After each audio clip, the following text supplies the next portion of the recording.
अगर हमारा ये कान ना हो तो क्या हमको सुनाई देगा? और जिस इंसान का ये कान कटा हुआ होता है या फिर उसके ये कान नहीं होता है तो क्या उसको हमारी बातें सुनाई देती हैं? हमको तो यही लगता है कि यही हमारा कान है, लेकिन अगर हम अपने कान को देखें ना तो असली कान तो हमारे सिर के अंदर छुपा हुआ है। और आपने कई बार ये महसूस किया होगा कि जब भी आपके कान में दर्द होता है तो आपको चक्कर आना स्टार्ट हो जाते हैं। तो आज की इस वाली वीडियो में आप यही जानने वाले हो कि हमारा कान कैसे काम करता है और कान में दर्द होने पर हमें चक्कर क्यों आते हैं। तो चलिए शुरू करते हैं।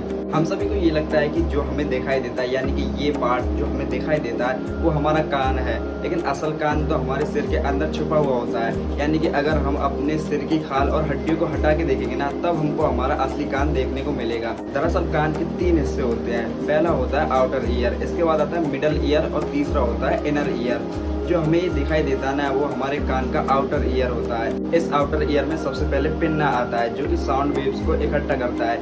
यानी कि आप जिस स्क्रीन पर हमारे इस वीडियो को देख रहे हैं ना और जो मैं बोल रहा हूँ वो एक साउंड वेव के फॉर्म में निकलती है और वो साउंड वेव है ना वो काफी जगह फैल जाती है, तो उनको एक जगह इकट्ठा ये पिन्ना करता है। और जब ये पिन्ना इन साउंड वेव को इकट्ठा कर लेता है ना तो कान नलिका में उन साउंड वेव को ट्रांसफर कर देता है। ये कान नलिका वो होती है जिसमें आप उंगली डालते हो और ये कान नलिका होती है ना ये कान के पर्दे के पास जगह खत्म हो जाती है। और जैसे ही साउंड वेव्स इस ईयर कैनाल यानी कान नलिका से होते हुए कान के पर्दे तक पहुंच जाती है ना तो ये पर्दा बहुत ही जोर से कंपन करने लगता है। और ये पर्दा इतना ज़्यादा पतला होता है कि अगर हमारे कान के पास कोई भी चीज़ जोर से विस्फोट हो जाए ना तो ये फट जाएगा। अगर आप ये देखना चाहते हो कि ये पर्दा कितना पतला होता है तो आप इसको इस तरह से देख सकते हैं कि जो पॉलीथीन होती है ना ये ठीक उसी की तरह इतना पतला और पारदर्शी होता है। इसके बाद आता है हमारा मिडिल ईयर जो कि हमको आंखों से दिखाई नहीं देता है। और इस मिडिल ईयर में 3 हड्डियां होती है और जैसे ही साउंड वेव्स इस मिडिल ईयर में एंटर करती है ना तो उनका जो वॉल्यूम होता है वो काफी ज्यादा बढ़ जाता है। ये हड्डियां उस वॉल्यूम को बढ़ा देती है और उन साउंड वेव को आगे पुश कर देती है। और इन हड्डियों में से एक हड्डी जिसका नाम मेलियस होता है वो हड्डी इस तरह की होती है जैसे कि कोई हथौड़ा होता है। और जब ये साउंड वेव आगे की ओर बढ़ती है ना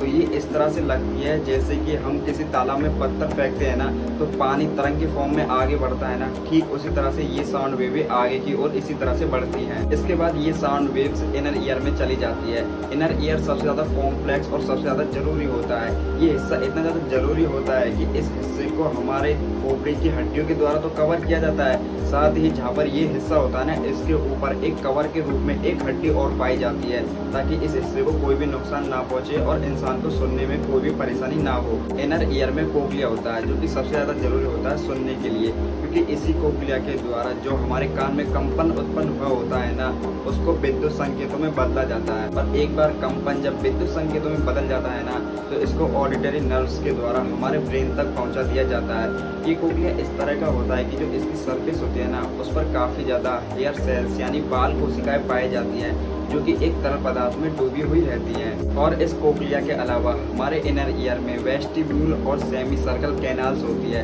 जो कि कार्य को संतुलन बनाए रखती है। और जब सेमी सर्कल कैनाल्स और वेस्टिब्यूल की आपस में बनती नहीं है यानी कि इन दोनों का जब संतुलन बिगड़ता है ना तो हमारा सिर चकराने लगता है। तो इस वीडियो को देखने के बाद आपको पता ही लग गया होगा कि हमारा कान कैसे काम करता है। अगर आपको ये इन्फॉर्मेशन थोड़ी भी अच्छी लगी तो हमारे चैनल को सब्सक्राइब करें और वीडियो पसंद आई तो वीडियो को लाइक करें।